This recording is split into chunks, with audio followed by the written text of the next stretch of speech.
అంతర్జాతీయ మహిళా దినోత్సవాన్ని పురస్కరించుకుని తెలంగాణ రాష్ట్ర ముఖ్యమంత్రి రేవంత్ రెడ్డి తమ రాష్ట్రంలోని మహిళలకు శుభాకాంక్షలు తెలుపుతూ వారికి బహుమతిని కూడా ప్రకటించారు. ప్రభుత్వ రవాణా సంస్థ ఆర్టీసీలో మహిళా సంఘాల అద్దె బస్సులను ఆయన ప్రారంభిస్తున్నారు. సికింద్రాబాద్ పరేడ్ గ్రౌండ్లో భారీ ఎత్తున ఈ కార్యక్రమం జరగనుంది. ఈ కార్యక్రమానికి సీఎం రేవంత్ రెడ్డి హాజరై మహిళా సంఘాల అద్దె బస్సులకు జెండా ఊపి ప్రారంభించనున్నారు. అలాగే రాష్ట్రంలో 1 కోటి మంది మహిళలను కోటీశ్వరులను చేయాలనే సంకల్పంతో తీసుకొచ్చిన ఇందిరా మహిళా శక్తి కమిషన్ను ఆయన ఈ సందర్భంగా ఆవిష్కరిస్తారు. డ్వాక్రా సంఘాల సోలార్ విద్యుత్ ప్రాజెక్టులకు వర్చువల్గా శంకుస్థాపన చేయనున్నారు. తద్వారా 32 జిల్లాల్లో 64 మెగావాట్ల పౌర విద్యుత్ ప్లాంట్ల నిర్మాణానికి శ్రీకారం చుట్టనున్నారు.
అంతర్జాతీయ మహిళా దినోత్సవాన్ని పురస్కరించుకుని తెలంగాణ రాష్ట్ర ముఖ్యమంత్రి రేవంత్ రెడ్డి తమ రాష్ట్రంలోని మహిళలకు శుభాకాంక్షలు తెలుపుతూ వారికి బహుమతులను కూడా ప్రకటించారు.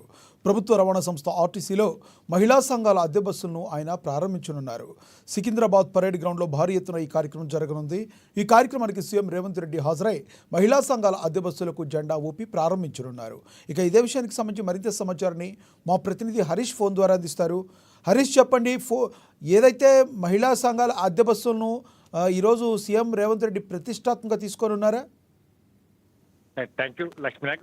అంతర్జాతీయ మహిళా దినోత్సవానికి సంబంధించి కూడా రాష్ట్ర ప్రభుత్వం ఘనంగా నిర్వహించేందుకు ఏర్పాట్లు చేసింది. ఇక సికింద్రాబాద్ పరేడ్ గ్రౌండ్ లో సాయంత్రం 6 గంటలకు సంబంధించి కూడా ఈ మహిళా దినోత్సవానికి సంబంధించి ఏర్పాట్లు అయితే పూర్తి చేసిన నేపథ్యం అయితే కనిపిస్తుంది. ఇక మహిళా దినోత్సవం సందర్భంగా రాష్ట్రంలో ఇందిరా మహిళా శక్తి మిషన్ 2025 కూడా సీఎం రేవంత్ రెడ్డి ఏదైతే ఈ సంబంధించి కూడా విడుదల చేయబోతున్న నేపథ్యం అయితే కనిపిస్తుంది. ఇక ప్రధానంగా 1 కోటి మంది మహిళలకు సంబంధించి కూడా కోటీశ్వరును చేయాలనే లక్ష్యంగా కాంగ్రెస్ ప్రభుత్వం అడుగులు వేస్తున్న నేపథ్యం అయితే కనిపిస్తుంది. ఇప్పటికే మహిళలకు సంబంధించి కూడా 6 గ్యారెంటీలకు సంబంధించిన ఉచిత బస్ ప్రయాణం కావచ్చు, మిగతా 500లకు గ్యాస్ సిలిండర్ కావచ్చు, ఇతరకు సంబంధించి కూడా అనేక సంక్షేమ పథకాలు కూడా ప్రవేశపెట్టింది. ఇప్పుడు సంబంధించి మరోసారి కొత్త పథకాలను కూడా ఈరోజు లాంచ్ చేస్తున్న నేపథ్యం అయితే కనిపిస్తా ఉన్నది. ఇక ప్రధానంగా ఇందిరా మహిళా శక్తి పాలసీ పేరుతో కూడా మహిళలకు సంబంధించి కూడా ఆర్థిక స్వేచ్ఛ, ఉపాధి కల్పన, సంపద సృష్టి ప్రధాన లక్ష్యంగా కూడా రాష్ట్ర ప్రభుత్వం సన్నిద్ధం చేసింది. ఇక స్వయం సహాయక బృందాల ద్వారా విస్తృతంగా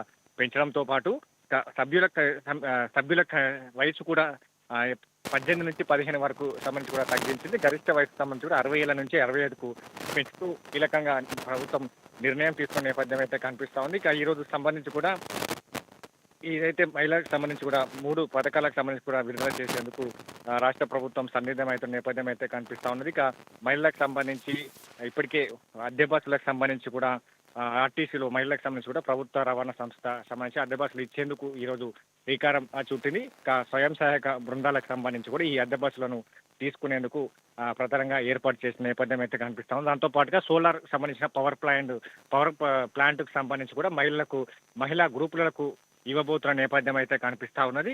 ఇక మొత్తంగా స్వయం సహకార బృందాలు కావచ్చు, డాక్రా సంఘాలకు సంబంధించి కూడా సోలార్ విద్యుత్ ప్రాజెక్టులకు సంబంధించి కూడా ఈరోజు సీఎం రేవంత్ రెడ్డి వర్చువల్ గా శంకుస్థాపన చేస్తారు. ఇక మొత్తంగా 32 జిల్లాలకు సంబంధించి కూడా 64 మెగావాట్ల సౌర విద్యుత్ ప్లాంట్ సంబంధించి కూడా శ్రీకారం చుట్టారు. దీనికి సంబంధించి మహిళలకు సంబంధించిన స్వయం సహకార బృందాలు, డాక్రా సంఘాలకు సంబంధించి కూడా సోలార్ ప్లాంట్లను ఇచ్చేందుకు రాష్ట్ర ప్రభుత్వం సిద్ధమైంది. ఈ రోజు సంబంధించి కూడా అందుకు వర్చువల్ గా శంకుస్థాపన చేయబోతా ఉన్నారు. ఇక మరోవైపు రాష్ట్రానికి సంబంధించి ఏదైతే మహిళలకు సంబంధించి కూడా అద్దె బస్సులు ఇచ్చేందుకు ఈ రోజు సంబంధించి కూడా ఆ పథకాన్ని కూడా లాంచ్ చేస్తున్న నేపథ్యం అయితే కనిపిస్తుంది. ఇక మొత్తంగా 1 కోటి మంది మహిళలకు సంబంధించి కూడా కోటీశ్వరులు చేయాలనే సంకల్పంతో ఈ ప్రభుత్వం సంబంధించి కూడా ఈ పథకాలను ఇందిరా మహిళా శక్తికి సంబంధించిన మిషన్ ను ప్రారంభించింది. 2025 పేరుతో కూడా ఈ మిషన్ కి సంబంధించి ప్రారంభించిన నేపథ్యం అయితే కనిపిస్తా ఉంది. ఇక మొత్తంగా రాష్ట్రానికి సంబంధించి కూడా మహిళలకు సంబంధించి కూడా మరికొన్ని పథకాలు తీసుకొస్తామని కూడా సీఎం రేవంత్ రెడ్డి చెప్తున్న నేపథ్యం అయితే కనిపిస్తా ఉన్నది. కాబట్టి ఇప్పటికే కొన్ని పథకాలకు సంబంధించి కూడా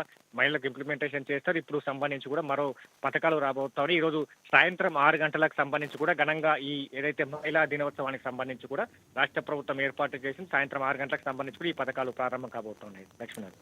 థ్యాంక్ యూ హరీష్.